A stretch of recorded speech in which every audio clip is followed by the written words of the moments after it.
आपकी अपनी गवर्नमेंट है। पाकिस्तान पीपल्स पार्टी की अवामी हुकूमत अवाम की जेन्युइन नुमाइंदा जमात है और हम आपके साथ मिलकर आपके मसाइल को समझना चाहते हैं, आपके मसाइल का हल तलाश करना चाहते हैं। और नतीजा ये हुआ कि एक इंगेजमेंट स्टार्ट हुई सनतकारों की, हुकूमत की के सामने कि हमें भेद नजर आ रही है। इस बार आया था, मैंने जोर दिया था इस बात पे कि हुकूमत का साथ देने की जरूरत है, मदद करने की जरूरत है अपने माहौल को बेहतर बनाने के लिए। और आज मुझे खुशी होती है कि जब मैं वापस 3 माह बाद फबाटी आया हूं तो फबाटी ने हुकूमत की उस ऑफर के ऊपर लब्बैक कहा और लब्बैक कहते हुए नतीजा ये हुआ कि आज बाबर भाई की फैक्ट्री में पाकिस्तान के लिए और उसको निमटने के लिए हमें दरख्त लगाने की जरूरत है, मैक्सिमम प्लांटेशन करने की जरूरत है। मुझे खुशी होती है कि फबाटी ने इस काम में भी गवर्नमेंट का साथ दिया और प्लांटेशन की कैंपेन स्टार्ट की और आज आपको वो दरख्त प्लांट होते हुए नजर आ रहे हैं। और तीसरी चीज, जो एक जगह जो माजी में कुछ चाइना कटिंग वहां पर हो गई थी, कचरे का ढेर था, डीएमसी सेंट्रल ने कभी उसको फोकस नहीं किया।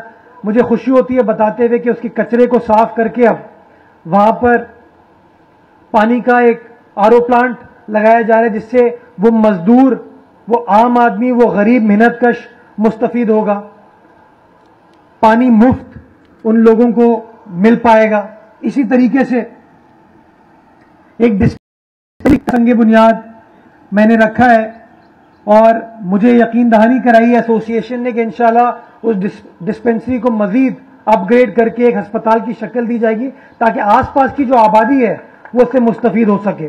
तो इन तमाम कामों में सिंध गवर्नमेंट आपके साथ खड़ी है, शाना बशाना खड़ी है, आपको सपोर्ट करेगी। और मैं इस चीज पर जोर देना चाहूंगा कि अगर हम सब आज इस बात को ठान लें कि अपने माहौल को बेहतर बनाने के लिए, अपनी हवा को मजीद बेहतर बनाने के लिए अगर हम सब अपने अपने हिस्से के दरख्त लगाना शुरू कर दें, उनको लुक आफ्टर करना शुरू कर दें, तो मैं समझता हूं अगले 2, 3, 4 साल में ये जो ग्लोबल वार्मिंग, क्लाइमेट चेंज के मनफी असरात हैं, इसको कंट्रोल करने में हम सब अपना अपना एक मौसर किरदार अदा कर पाएंगे। एक और चीज मैंने कमिट किया था सीपा के कवानीन के हवाले से कि एफ्लुएंट जिन जिन फैक्ट्रीज में, जो कि पुरानी फैक्ट्रीज हैं जिसमें जगह कम है, नहीं लग सकता, उसके लिए लॉ को रिविजिट करने की जरूरत है। मैं आपको बताना चाहूंगा कि एनवायरमेंट डिपार्टमेंट ने उस लॉ को अमेंड करने का प्रोसेस स्टार्ट कर दिया और इंशाल्लाह अगले 2 से 3 माह में उसको असेंबली में ले जाके हम उस चीज को मंजूर कराएंगे कि जो पुरानी फैक्ट्रीज हैं वो प्री ट्रीटमेंट प्लांट लगा लें और जो नई फैक्ट्री लग रही है उसके अंदर एफ्लुएंट ट्रीटमेंट प्लांट लगे। इसके साथ साथ मैं एक ऑफर करना चाहूंगा गवर्नमेंट के बिहाफ पे कि जो हमारा कंबाइंड एफ्लुएंट ट्रीटमेंट प्लांट का प्रोजेक्ट है उसमें अगर हम और आप साथ बैठ के नकाटी और फबाटी के लिए कोई एक ऐसा वर्किंग रिलेशनशिप स्टैब्लिश कर ले कि वो पब्लिक प्राइवेट पार्टनरशिप में हम उसको लेके जा सके, तो मैं समझता हूं ज्यादा बेहतर तरीके से, ज्यादा इफेक्टिव अंदाज से काम हो पाएगा। गवर्नमेंट और आप लोग मिलकर अपने माहौल को बेहतर बना पाएंगे और अपना जो फुजला है उसको ट्रीट करके फिर हम डिस्पोज ऑफ कर पाएंगे। गवर्नमेंट आपके साथ काम करने को तैयार है, आपके साथ शाना बशाना खड़ी हुई है। जो आपके कुछ लेबर डिपार्टमेंट के मसाइल हैं ईओबीआई के हवाले से, तो मैंने चेक किया था, गालिबन फेडरल ईओबीआई आप लोगों को तंग कर रहे हैं। मैं इस हवाले से सेक्रेटरी लेबर से बात करूंगा कि फेडरल गवर्नमेंट के साथ इंगेज करे, उनसे बात करे कि इस तरीके से हमारे सनतकारों को तंग करने की जरूरत नहीं है। और इस तरह का अगर कोई और भी आपका मसला है तो सिंध गवर्नमेंट के दरवाजे आप लोगों के लिए खुले हुए हैं, हम आपके साथ खड़े हुए हैं और इंशाल्लाह जो भी आपके मसाइल होंगे उसको हम हल करके देंगे इस उम्मीद के साथ कि एक एनवायरमेंट फ्रेंडली शहर, एक एनवायरमेंट फ्रेंडली सूबा, एक एनवायरमेंट फ्रेंडली पाकिस्तान हम लोग मिलकर कायम करेंगे। एक हरा भरा सरसब्ज़ो शादाब कराची, एक हरा शादाब सिंध, एक हरा सरसब्ज़ो शादाब पाकिस्तान हम सब मिलकर क्रिएट करेंगे और क्लाइमेट चेंज के असरात को हम मिलकर निपट पाएंगे। बहुत शुक्रिया। पाकिस्तान जिंदाबाद। देखिए, वो जजायर सूबा सिंध की मिल्कियत है, मिल्कियत थे और इंशाल्लाह मिल्कियत रहेंगे। इन्होंने एक गैर आईनी तौर पर एक ऑर्डिनेंस जारी करके की चाइना कटिंग करने की कोशिश की थी, लेकिन आप से सिंध गवर्नमेंट के प्रेशर की वजह से उस कानून को ये असेंबली से पास नहीं करा पाए और अब वो कानून खत्म हो चुका है, वो ऑर्डिनेंस खत्म हो चुका है। तो इसमें मैं समझता हूं कोई इबाम की जरूरत नहीं है। बट आपका सवाल बड़ा अहम है कि वो इमरान खान जो कहता था कि मैं मसाइल हल करूंगा, वो कह रहा है मैं जमीन बेच दूंगा। ये सोच है। हम बार बार कहते हैं कि अपने एटीएम्स के मफाद के लिए, अपने जो ये फाइनेंसर्स थे उनके मफाद के लिए हर चीज बेचना चाहते हैं, हर चीज को तबाह करना चाहते हैं, क्योंकि इनके अंदर कैपेसिटी नहीं है चीजों को बनाने की।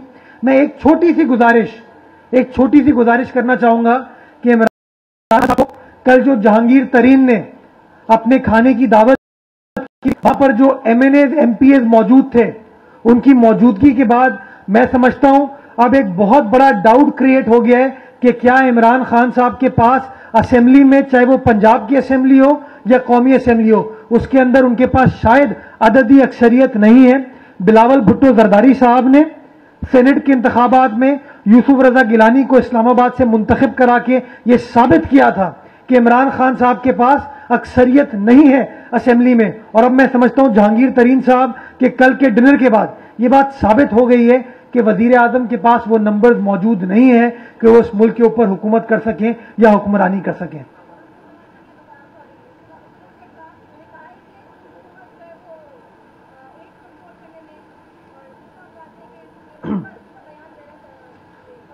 आपने कभी खुर्रमशेर जमान साहब या पीटीआई के मुंह से यह सुना है कि हमने क्या किया? पीटीआई वफाकी हुकूमत में है, 2 सूबों में डायरेक्टली हुकूमत में और 1 सूबे में कोलिशन गवर्नमेंट है उसकी। सुना कि हमने मजदूरों की फलाह बहबूद के लिए यह कर दिया, हमने किसान की फलाह बहबूद के लिए यह कर दिया, हमने मीडिया की फलाह बहबूद के लिए यह कर दिया, हमने एक आम आदमी की कर दिया, हमने महंगाई कम कर दी, हमने चीनी की कीमतें इस तरीके से कम कर दी, हमने गैस की, बिजली की कीमतें इस तरीके से कम कर दी। इस तरह के लोग हैं। वो कहते हैं ना ख्वाजा आसिफ साहब की बात, कुछ शर्म होती है, कोई हया होती है। इन लोगों में, इन बेशर्मों में कोई शर्म नहीं है। अभी भी ये कहते हैं कि फला ने ये नहीं किया, फला ने ये नहीं किया। सवाल पीटीआई ने क्या किया है? पाकिस्तान पीपल्स पार्टी तो काम कर रही है, जब भी मैं यहां मौजूद हूं। मैंने तो आपको बताया कि ये सड़क बनाई है, ये सेवरेज का काम हुआ है। परसों वजीर आला सिंध लांडी गए थे। लांडी में 58 करोड़ की लागत पर 3 नई मेजर उनकी सड़कों को तामीर किया गया है। किसने किया है? टैक्स वफाक इकट्ठा करती है, ज़र मुबादला वफाक को वो कमा के देते हैं, लेकिन खिदमत पाकिस्तान पीपल्स पार्टी कर रही है। तो मैं समझता हूं इस तरह की पीटीआई के लोगों से आप सवाल पूछें कि आप ये ना कहें कि किसने क्या किया, आप जरा ये तो बताएं आपने क्या किया। खुर्रमशेर जमान साहब के हल्के में कराची के 3 अस्पताल मौजूद हैं जहां से वो मुंतखब होकर आए। जिना अस्पताल, एनआईसीवीडी, एनआईसीएच। आप मुझे बताएं वो 3 अस्पताल जो कि इंसानियत की खिदमत कर रहे हैं, उन 3 अस्पतालों को तो ये कंट्रोल नहीं कर पा रहे।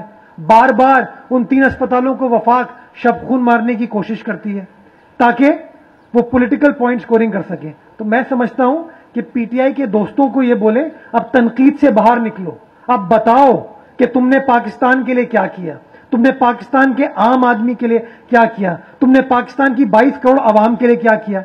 ये सेंसस इलेक्शन से पहले चाहे मुत्तहिदा कौमी मूवमेंट के दोस्त हों या पीटीआई के दोस्त हों, ये सेंसस के खिलाफ बात करते थे, कहते थे कि कराची की पॉपुलेशन को अंडर रिपोर्ट किया गया है, सिंध की पॉपुलेशन को अंडर रिपोर्ट किया गया है। अभी पिछले दिनों काउंसिल ऑफ कॉमन इंटरेस्ट का इजलास था, एमक्यूएम भी मौजूद थी, जीडीए भी मौजूद थी, पीटीआई भी मौजूद थी।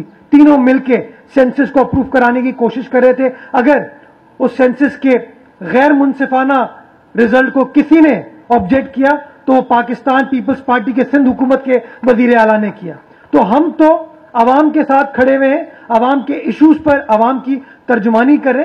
जरा पीटीआई वालों से भी पूछें कि बातों से बाहर निकले, ख्वाबों से बाहर निकले, कुछ काम वाम करके दिखाएं।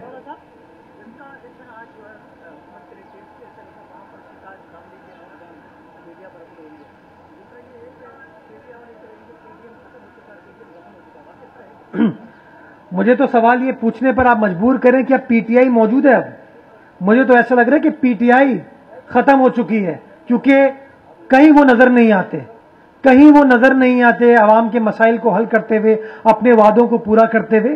पीडीएम एक हकीकत है, और वो हकीकत इसलिए थी कि जमहूरियत की बका के लिए पाकिस्तान पीपल्स पार्टी ने, बिलावल भुट्टो जरदारी ने तमाम ऑपोजिशन जमातों को यकजा किया, इकट्ठा किया, ताकि जमहूरियत की बका के लिए, जमहूरियत को स्ट्रेंथन करने के लिए वो अपना अपना किरदार अदा कर सके। और इंशाअल्लाह आप देखेंगे इसी तरीके से बिलावल भुट्टो जरदारी साहब अवामी इशूज को उजागर करेंगे, अवामी इशूज को रिजॉल्व करने के लिए अपना किरदार अदा करेंगे। बहुत शुक्रिया।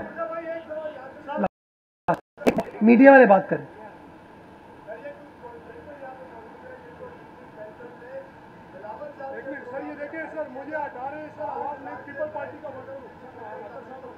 जी जी, मैं चेक कर लूंगा डीसी, एक मिनट, मैं डीएमसी सेंट्रल से चेक कर लूंगा। अगर कोई चीज जेन्युइन है तो बिल पे होना चाहिए, अगर जेन्युइन नहीं है तो क्लियर नहीं होना चाहिए। Thank you.